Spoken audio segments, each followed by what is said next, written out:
I'm gonna get a lot of hate for this. But আপনি যদি সমাজের 90% মানুষের কথা শুনেন তাহলে আপনি আসলে জীবনে কিছু করতে পারবেন না বিকজ 90% পিপল আর লুজার্স।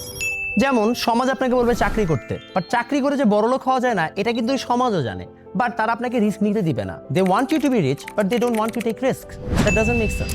কারণ যারা আমাদেরকে অ্যাডভাইস দেয় তারা নিজেরাই আপ টু ডেট না। কয়েকদিন আগে আমার বাবার সাথে কথা হচ্ছিল যে আমি ফিউচারে কি করতে চাই। যখন আমি বললাম যে বাবা আমি ফিউচারে হয়তোবা এআই নিয়ে কাজ করতে চাই, কারণ সেখানে হচ্ছে যে ফিউচারে সবচেয়ে বেশি ইনভেস্টমেন্ট হবে, আমার বাবা সেটা বুঝতেই পারেননি, কারণ তিনি কখনো চ্যাট জিপিটি ইউজ করেননি। অথচ চ্যাট জিপিটি দিয়ে এখন পুরো বিশ্ব পাগল হয়ে যাচ্ছে।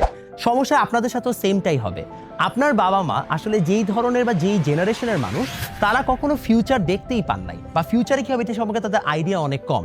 ইফ ইউ রিলাই আপন দেয়ার অ্যাডভাইস, তাহলে তারা আপনাকে আজীবন খালি বিসিএস এর কথাই বলবে, বিকজ এইটার বাইরে, এটার বিয়ন্ডে তারা কখনো কিছু দেখে নাই। আমাদের সমস্যাটা এই জায়গাটাতেই হয়, যখন ওয়ার্ল্ডে নতুন অপরচুনিটি আসে আমরা পুরোনোদের কাছ থেকে অ্যাডভাইস নিতে যেয়ে নতুন অপরচুনিটি দেখতেই পাই না।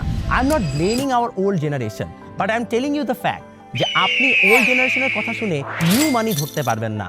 আপনাকে যদি কখনো ওয়ার্ল্ডে আগায় যেতে হয় তাহলে আপ টু ডেট থাকতে হবে। যারা আপ টু ডেট আছে তাদের কাছ থেকে অ্যাডভাইস নিতে হবে। আনফর্চুনেটলি অতীতের টানেই 90% মানুষ থাকে, শুধুমাত্র 10% মানুষই আসলে ভবিষ্যতের দিকে তাকায়।